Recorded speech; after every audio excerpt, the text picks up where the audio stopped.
RKB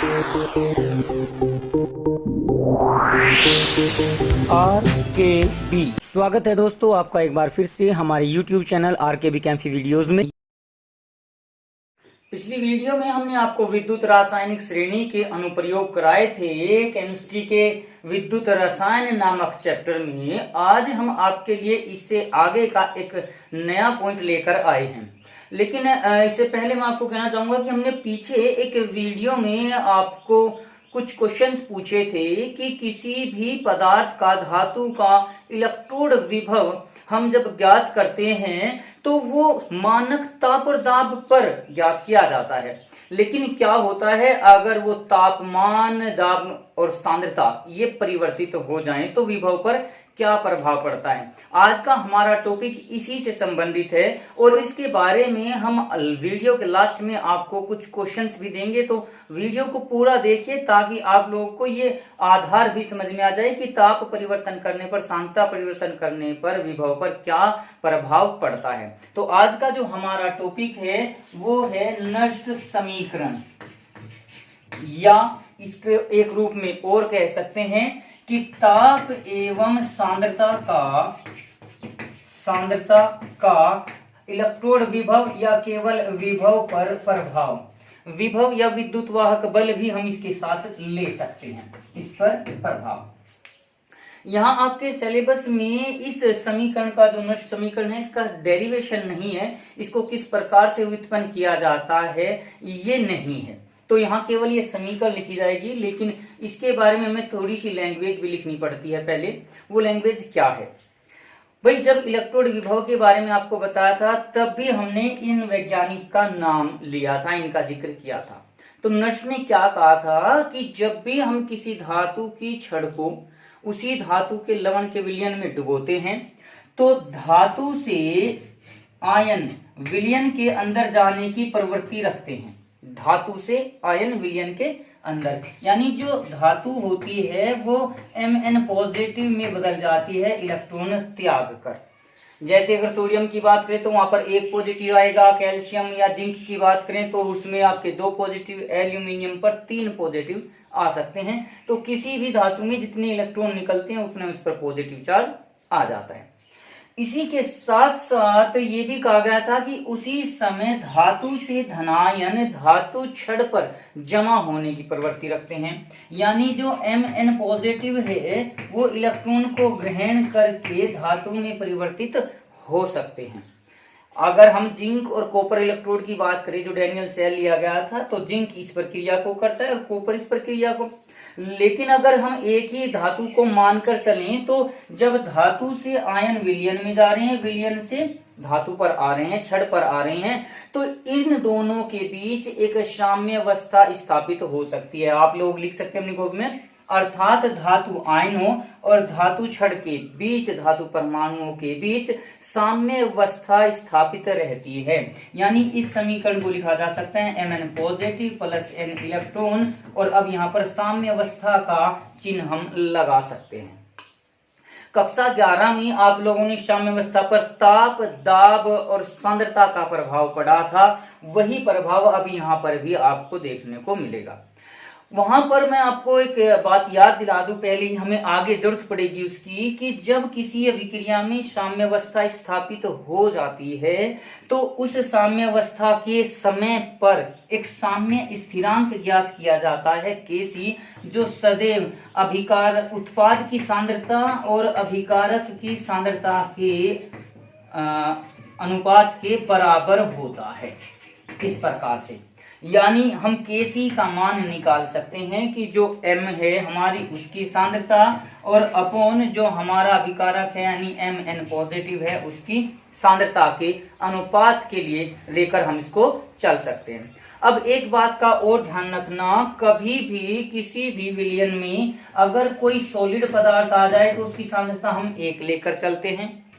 कोई liquid आ जाए शुद्ध रूप में तो उसकी सांद्रता 1 लेकर चलते हैं।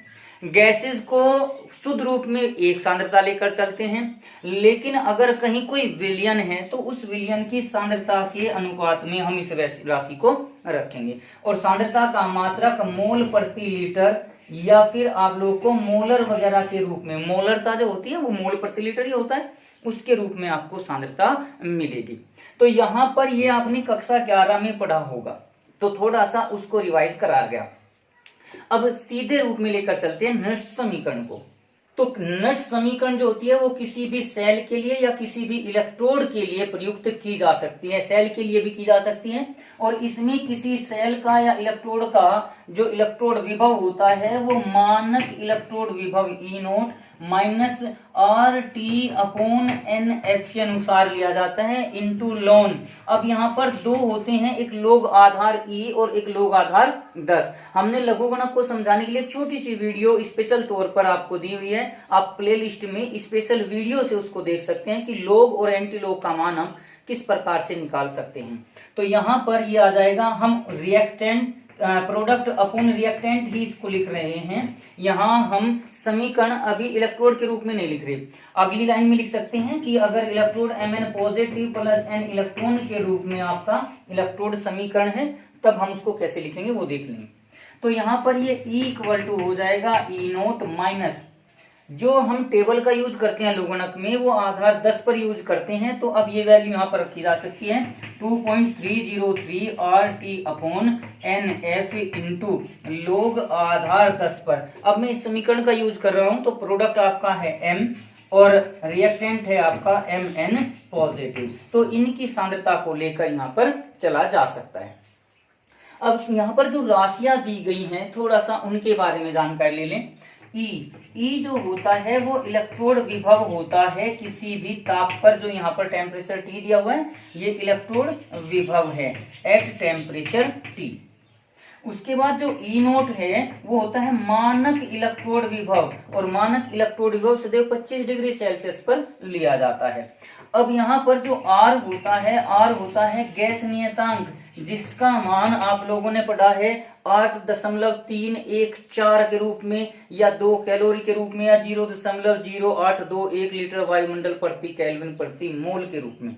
तो गैस नियतांक है और जनरली यहाँ पर 8.314 जूल प्रति केल्विन प्रति मोल लिया जाएगा, ये वैल्यू यहाँ पर ज्यादातर ली जाएगी।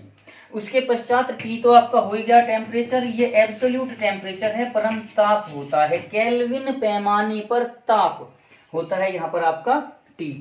N जो होता है वो एक इलेक्ट्रोड समीकरण जो है उस इलेक्ट्रोड समीकरण में प्रयुक्त हुए इलेक्ट्रॉनों की संख्या है। और अगर किसी सेल के लिए हम इस समीकरण को लेकर चलते हैं तो वो संतुलित समीकरण होती है। जो संतुलित समीकरण होगी उसमें आपका सेल के लिए इलेक्ट्रॉनों की संख्या संतुलित समीकरण में, सेल समीकरण में ली जाती है। N हो गई इलेक्ट्रॉनों की संख्या। इसके पश्चात आपका F जो होता है वो फैराडे बोला जाता है, एक फैराडे, और एक फैराडे का मान होता है 96,500 कूलाम के बराबर।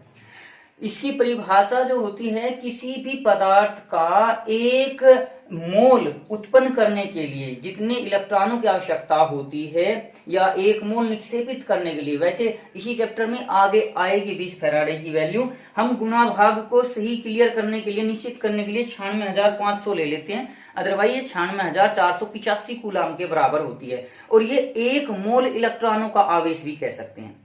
एक फैराडे एक मोल इलेक्ट्रॉनों का, यानी 6.023 गुणा 10 की घात 23 इलेक्ट्रॉनों का आवेश है। आप गुणा भाग करके देख सकते हैं, जबकि एक इलेक्ट्रॉन पर आवेश होता है 1.6 गुणा 10 की घात -19 कूलाम। तो इतने इलेक्ट्रॉनों पर कितना आवेश होगा आप गुणा भाग कर लीजिए, आपका आंसर ये आ जाएगा लगभग में 96,485 कूलाम।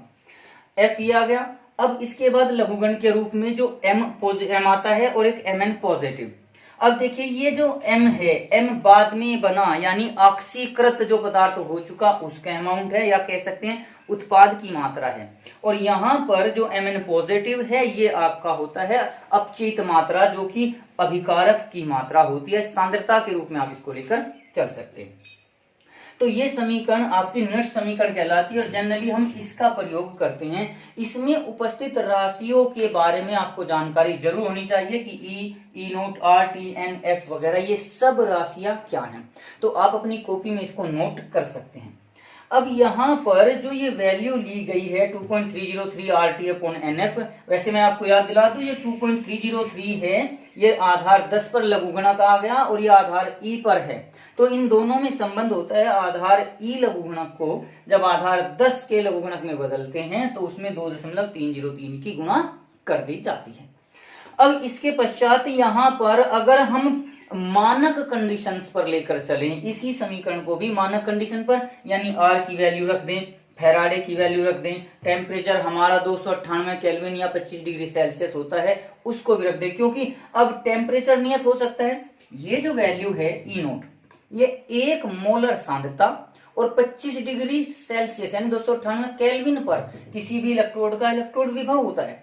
लेकिन अगर उसी टेम्परेचर पर 298 केल्विन पर ही हम तापमान तो नहीं बदल रहे लेकिन सांद्रता बदल दें, सांद्रता 1 मोलर की बजाय कुछ और सांद्रता हो जाए, तो भी हमारे विभव का मान परिवर्तित हो जाएगा। टेम्परेचर के साथ तो परिवर्तित होगा ही होगा। तो इस आधार पर अब हम ये वैल्यू यहाँ पर रखकर देखते हैं कि इस समीकरण का रूप क्या हो सकता है। ये आपकी समीकरण है। अब यहाँ पर आगे हम केवल लोग लिखेंगे, आधार 10 को नहीं लिखेंगे। वैसे सामान्य तौर पर अगर कहीं आधार ई है तो उसको LN लोन भी लिखा हुआ मिल सकता है, लेकिन आधार 10 को हम केवल लोग लिखकर काम चला सकते हैं। तो इनका रूप भी देख लेना कि अगर कहीं लोग लिखा हुआ है तो उसका मतलब आधार 10 ही है, और लोन लिखा हुआ है तो उसका मतलब आधार ई, और इन दोनों में लोग आधार ई इक्वल टू होता है 2.303 इंटू लोग आधार 10 पर। यही वैल्यू हमने अभी यहाँ पर आपकी नोट कराई है। अब जैसे ही हम यहाँ इनकी वैल्यू रखते हैं तो ये ई नोट माइनस 2.303 आर की वैल्यू बताई थी 8.314 और टेम्परेचर हो गया 298 केल्विन। अपोन के रूप में लेकर चल सकते हैं एन, क्योंकि अलग अलग समीकरणों में इलेक्ट्रॉनों की संख्या अलग अलग हो सकती है, इसलिए हम एन को नहीं रख रहे। एफ का मान होता है 96,500 कूलाम के बराबर। अब हमने जो समीकरण ली थी M N positive plus N electron equal to M, तो ये जनरली सॉलिड फॉर्म में है, ये एक्वस फॉर्म में है। और मैंने अभी आपको बताया है कि जब हम सॉलिड फॉर्म में लेकर चलते हैं तो उसकी सांद्रता 1 ले लेते हैं। तो प्रोडक्ट की जगह तो हमारा आ गया 1 लोग 1 अपॉन ये हो जाएगा आर, रिएक्टेंट है हमारा एम एन पॉजिटिव, तो यहाँ पर ये एम एन पॉजिटिव के रूप में लेकर चल सकते हैं, जो भी सांद्रता है जलीय विलयन के रूप में होगी। अब आप इस वैल्यू को कैलकुलेट करके देखिए, मैं डायरेक्ट लिख रहा हूं, आप लोग कैलकुलेट करके देख लेना। तो ये इक्वेशन आ जाती है E equal to E naught minus 0.0591 upon N. अब हमारी जो बहुत बड़ी इक्वेशन थी वो बहुत छोटे से रूप में आ गई, इनटू लोग, अब ये हो जाएगा 1 अपॉन एम एन पॉजिटिव के रूप में। हम जनरली इस इक्वेशन को यूज कर लेते हैं। इसी का एक रूप भी नष्ट इक्वेशन के आपको अनेकों रूप पढ़ने को मिलेंगे। एम एन पॉजिटिव है तो यहाँ पर E equal to E naught plus 0.0591 upon N into log, इसको हम डायरेक्ट एम एन पॉजिटिव के रूप में भी लेकर चल सकते हैं, लेकिन यहाँ अपॉन में था तो ये ऊपर चला गया, माइनस था तो ये पॉजिटिव हो गया। एक रूप इसका ये भी हो सकता है।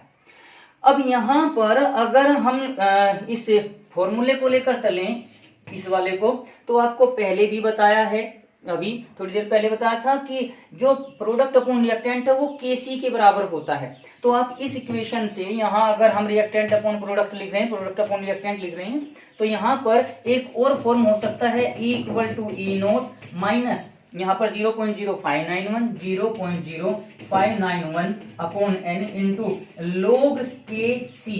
यहाँ पर ये भी इक्वेशन हो सकती है, equal to E naught minus 0.0591 upon N into log Kc। Kc क्या होता है? साम्य स्थिरांक होता है, और जब भी किसी अभिक्रिया में साम्य अवस्था होगी तो वहां पर E की वैल्यू सदैव 0 होती है। आप ये बात लिख सकते हैं कि साम्य अवस्था पर E इक्वल टू हो जाएगा 0। 0 क्यों होगा? क्योंकि इसमें इलेक्ट्रॉनों का फ्लो जो होगा वो समाप्त हो जाता है एक प्रकार से, केवल आयनों का स्थानांतरण साथ के साथ हो रहा है, साम्य अवस्था स्थापित हो चुकी है, तो E इक्वल टू 0 हो जाएगा। इसलिए E नोट इक्वल टू हो जाएगा 0.0591 upon N into log Kc। यहां पर ये बोला जाता है मानक इलेक्ट्रोड विभव और साम्य स्थिरांक में संबंध।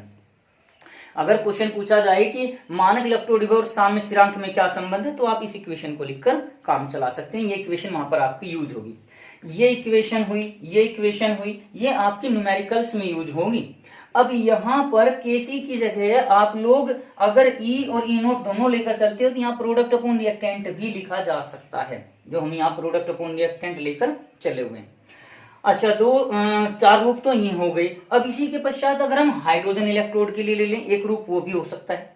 आप आगे लिख सकते हैं हाइड्रोजन इलेक्ट्रोड के लिए ये H पॉजिटिव प्लस एक इलेक्ट्रॉन इक्वल टू हो जाएगा आपका H2, गैस के रूप में निकलती है। इस रूप में इसको लेकर चलेंगे तो जो इक्वेशन बनेगी इस समीकरण के लिए वो आपकी हो जाएगी E equal to E naught और माइनस 0.0591 अपॉन n की जगह आप 1 लिख सकते हो, क्योंकि अभी इलेक्ट्रॉन की संख्या कितनी है, 1 है। और इनटू यहां पर आ जाएगा आपका log 1 अपॉन H पॉजिटिव। और पहले कक्षा 10 में भी आप लोगों ने ये वैल्यू पढ़ी होगी, log 1 अपॉन H पॉजिटिव होता है pH के इक्वल। तो साम्यावस्था आने पर ये E तो इक्वल टू 0 हो ही जाएगा। यहां पर आप लोग लिख सकते हैं, मैं डायरेक्ट फॉर्मूला लिख रहा हूं, E naught will be equal to कितना हो जाएगा 0.0591 इंटू pH के बराबर भी आप इसको लिख सकते हैं। यानी ये आपका मानक इलेक्ट्रोड विभव और pH में संबंध हो जाता है। तो किसी विलयन की pH निकालने के लिए भी मानक इलेक्ट्रोड विभव का प्रयोग किया जा सकता है। एक वैल्यू आपकी होती है ये। इसी के साथ नष्ट इक्वेशन के साथ आप लोगों ने कक्षा 11 में एक स्पॉन्टेनिटी पढ़ी होगी, स्वतः परिवर्तिता। कोई भी अभिक्रिया अपने आप कब होती है, जब उसके लिए डेल यानी गिब्स फ्री एनर्जी की वैल्यू नेगेटिव हो, तब उसका मान यानी जो अभिक्रिया है वो अपने आप हो जाती है। स्वतः परिवर्तित अभिक्रिया, स्पॉन्टेनियस रिएक्शन उसको बोल देते हैं। तो यहां पर एक फॉर्मूला ये भी आता है, डेल जी व ई नोट में संबंध, इसके रूप में भी इक्वेशन आपकी ली जा सकती है। और ये होता है del G equal to minus N F E naught के बराबर एक फॉर्मूला ये होता है। आप इसको भी लेकर चल सकते हैं। तो आज की वीडियो में हमने आपको अनेकों फॉर्मूले बताए जिनके आधार पर आपके न्यूमेरिकल्स होंगे। अब इन फॉर्मूले को आप दोबारा से वीडियो दोबारा से देखिए। आपने अपनी कॉपी में नोट्स बना लिए होंगे तो वीडियो को देखने की आवश्यकता नहीं, आप अपने नोट्स भी पढ़ सकते हैं। तो एक बार आज इस नष्ट इक्वेशन को दोबारा से जरूर पढ़ें। तो अनेकों फॉर्मूले आपके यहाँ पर आ चुके हैं। मैं आपको एक रिलेशनशिप निकालने के लिए दे रहा हूं कि डेल जी और log KC, इनके बारे में KC और डेल जी में भी आपस में संबंध स्थापित कीजिए, तब आप लोग इसको निकाल सकते हैं। वो अपना क्वेश्चन कीजिए, कंप्लीट कीजिए और उसको कमेंट बॉक्स में आंसर को लिख दीजिए।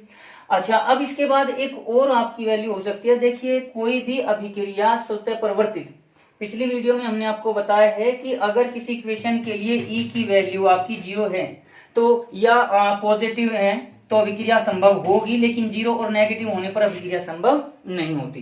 क्योंकि देखिए, अगर E की वैल्यू नेगेटिव आ गई तो नेगेटिव नेगेटिव क्या हो जाएगा, पॉजिटिव, और डेल जी हो जाएगा आपका पॉजिटिव। जबकि किसी भी विक्रिया की स्वतः परिवर्तिता के लिए डेल जी की वैल्यू क्या होनी चाहिए, नेगेटिव होनी चाहिए। तो इस आधार पर भी आप इस एक्सरसाइज को देख सकते हैं, इस संबंध को देख सकते हैं कि कोई अभिक्रिया कब होगी या नहीं होगी। तो इस आधार पर भी आपका इसका निर्धारण आप कर सकते हैं। तो आज की वीडियो में तो हमने केवल ये नष्ट समीकरण ही ली है। अब अगली वीडियो में मैं आपको कुछ क्वेश्चंस दूंगा जो इस नष्ट इक्वेशन पर आधारित होंगे और हमारी पिछली वीडियो जो है उस पर आधारित प्रश्न। अगली वीडियो में केवल 2 एग्जाम्पल हम इस प्रकार के लेंगे जो इन दोनों वीडियो से रिलेटेड हों। तो अगली वीडियो से पहले आप हमारी यह नष्ट समीकरण वाली इक्वेशन, नष्ट समीकरण वाली वीडियो और पिछली वीडियो जो अनुप्रयोग वाली वीडियो है वो जरूर देख लें, ताकि आपको अगली वीडियो समझने में आसानी रहे। तो हमारी अगली वीडियो के लिए आप हमारे चैनल पर बने रहिए। चैनल को अगर सब्सक्राइब कर रखा है तो अच्छी बात है, और नहीं किया है तो आप सब्सक्राइब कर लें, क्योंकि अगली वीडियो का नोटिफिकेशन साथ के साथ आपको मिल जाएगा। आज की वीडियो में बस इतना ही। अगली वीडियो प्राप्त करने के लिए हमारे चैनल को सब्सक्राइब करें, वीडियो को लाइक करें, और अगर वीडियो अच्छी लगे तो कमेंट्स करें और दोस्तों को भी शेयर करें।